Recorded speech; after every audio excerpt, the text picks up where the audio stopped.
absence of a parent, especially the father. I'm sure having absence of mother as well, would that also brings its own disadvantages. लेकिन I was reading Dr. Jordan Peterson on this कि there should be forced marriages. Forced marriages का वो इसलिए कहते हैं कि by any metrics, a child who's raised in a single parent household cannot outperform than somebody who is raised by both parents. So ye bhi, and then I was having discussion with one of my mentors actually, and he mentioned that if you have even if you don't have like your parents there for you, but if you have your grandparents or anybody closer to you in the family, if you get love from them, it is equally good for you. It is as good as you're getting love from parents, because all you need is to feel that you're wanted. तो इसके बारे में आपका क्या ख्याल है? मैं थोड़ा सा इससे डिसएग्री करती हूँ. एक तो फोर्स मैरिजेस ठीक है, वो फैमिली सिस्टम को the best case scenario is that when both parents are involved in parenting.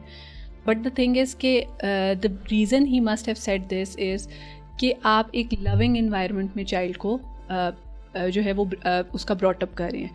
But when the other partner is toxic enough कि वो उस इन्वायरमेंट, अब आप देखें you must have heard at a lot of places कि अगर एक बीज है, जैसे आपने उसको मिट्टी में लगाना है, ठीक, बीज कितना भी अच्छा हो, मिट्टी अगर अच्छी नहीं होगी तो बीज नहीं उगेगा. ठीक है, तो इट्स लाइक वाइज कि आपने इन्वायरमेंट, जिस इन्वायरमेंट में बच्चा मौजूद है, अगर वो मतलब दोनों पेरेंट्स के साथ रह रहा है but the environment is extremely toxic, तो it is of no use. Such parent should be absent from the kid's life. The toxic or the traumatic parent should be absent from the kid's life.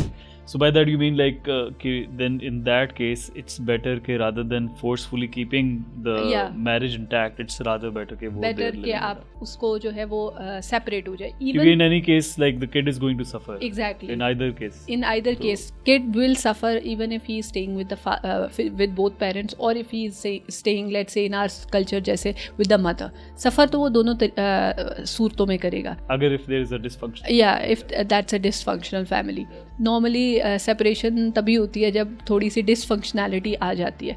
अब यहाँ पे एक चीज़ आ जाती है कि जब आपकी सेपरेशन हुई है, what is the role of both parents, that also determines कि आपका बच्चा जो है वो उसकी क्या जो है वो नीड्स होंगी. क्योंकि जैसे आपने कहा कि father is also needed, mother is also needed, but a healthy father and healthy mother is needed. जो सेपरेशन होती है अनफॉर्चुनेटली उसमें पाकिस्तान में what I have seen is that it is war of ego. बच्चे जो हैं वो नज़र हो जाते हैं ईगो की वॉर में, और ऐसे बच्चे ज़्यादा वनरेबल हैं. ठीक है, जो सिंगल पेरेंट के साथ है, not because they are with a single parent but because they are a ping pong between both parents. ठीक है, हर पेरेंट ये प्रूव करने में लगा हुआ है. ठीक है, the mother wants the kid to accept कि उसका बाप बुरा था. ठीक है, एंड द फादर वो ही वांट्स टू प्रूव कि उसकी मदर बुरी थी. अब nobody is thinking about the child कि उसके लिए इरिस्पेक्टिव ऑफ जितना मर्जी बुरा बाप था, जितना मर्जी बुरी माँ थी, वो उसके रिलेशंस हैं. So, इसमें again like can you just explain it a bit कि जो if you are having a dysfunctional family और आप द बच्चा जो है वो पिंग पोंग है, तो क्या like can you just share a bit more on this कि जो आप नेगेटिव परसेप्शन देते हैं बच्चे को दूसरे पेरेंट के बारे में, how it negatively affects the kid. अच्छा, अब बच्चे के लिए तो आप भी वही हैं और फादर उसके लिए दोनों, अनलेस कि उसने बहुत ज़्यादा बहुत ही हाइट पे उसने जो है वो देखी है you know the abuse, otherwise उसको अपने बाप से भी मोहब्बत है, उसको आपसे भी मोहब्बत है. मैं मदर के पर्सपेक्टिव से बात कर रही हूँ. I believe you should be transparent. आप you should tell your kid के I feel this is this is how you should communicate. I feel your father has wronged me. ठीक है, likewise the guy should say that I feel your mother has wronged me in this and this case. You have to be transparent. But at the end of the day, I will not let my relationship with him affect your relationship with him.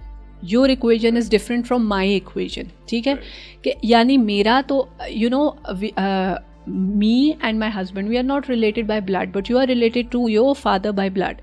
So you don't have to make a relationship with your father based on my relationship with him, this is important, ठीक. If you want to को parent, ठीक है, ये उस case में मैंने ये देखा है कि जो को पेरेंटिंग है पाकिस्तान में, it is creating disastrous kids, ठीक है. Kids with always with low self esteems, hiding, intimidated kids, क्योंकि वो माँ के पास जाते हैं तो वो बाप की बुराई करती है, वो उससे छुपते फिरते हैं. बाप के पास जाते हैं वो माँ की बुराई करता है, उससे छुपते फिरते हैं. They are all the negativity is being absorbed by them. उनको अच्छी बात तुम्हारे बाप ने, and you know the talk, it's like तुम्हारे बाप ने ये किया था मेरे साथ, तुम्हारी माँ ने ये किया था मेरे साथ.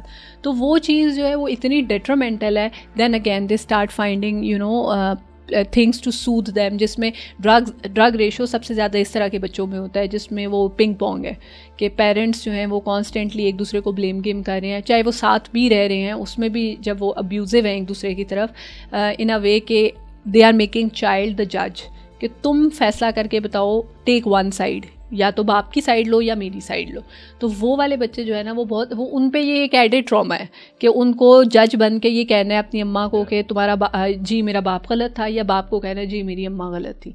तो इस लिहाज से तो कोर्ट सिस्टम भी जो हमारा है that is also flawed, because like जब आप गार्डियनशिप के जो केसेस होते हैं उसमें अल्टीमेटली बच्चे से पूछा जाता है कि आपने माँ के साथ रहना है या बाप के साथ रहना है. So that is not doing any sort of like justice to the kid. उसमें अब ये मुझे ये लगता है कि the reason behind was child की welfare is always the preference, which unfortunately वो उस तरह से होता नहीं है. मेरी एक थी स्टूडेंट जो अपने फादर, जिसके father who fought for the visitation rights, उसकी she was not allowed to meet her father. But what happen was कि उसको इतना ज़्यादा नेगेटिविटी जो थी from her mother, that was so deep rooted in her that जब वो छोटी थी she started despising her father. और जैसे she met her father, this is what she told me कि मैं अपने बाप से जब मिली तो आई अब्यूज्ड हिम.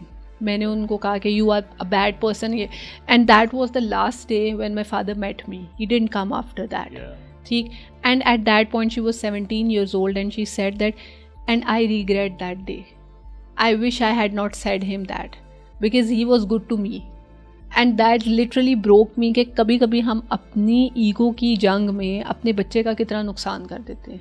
क्योंकि obviously she had been told constantly, she was 9 or 10 years old by that time. तो ये चीज़ जो है इस तरह से जो आप वो बात कर रहे थे उनकी, तो मैं उसमें ये कह रही थी कि फोर्स मैरिजेस जो हैं उनमें ये है कि आप इन्वायरमेंट क्या दे रहे हो. Environment is very important. फिर आपने जो बात की कि दादा दादी नाना नानी का प्यार can not replace the love of a mother और father unless they are the primary care takers. If your mother is not present and your maternal grandmother या paternal grandmother, she takes your wholly solely responsibility, तब that love वो फिर वो motherhood में आ गई हैं, ठीक है. But when your mother is present and she is giving you the love and your mother is not giving you the love, you will always feel that void. तो वो ग्रैंड पेरेंट्स अगर primary care takers है then it will help. वरना at the end of the day आपके साथ पूरी दुनिया नहीं है, आपके साथ आपका एक पेरेंट मौजूद है. और उससे मेरी मुराद ये नहीं है जैसे हम कहते हैं मैं तुम्हारे साथ खड़ी हूँ, वो नहीं. इमोशनली आपके साथ आपका पेरेंट कनेक्टेड है, एक पेरेंट. You are done for your life, मतलब यू आर सॉर्टेड. आप ज़िंदगी में कभी फेल नहीं हो सकते.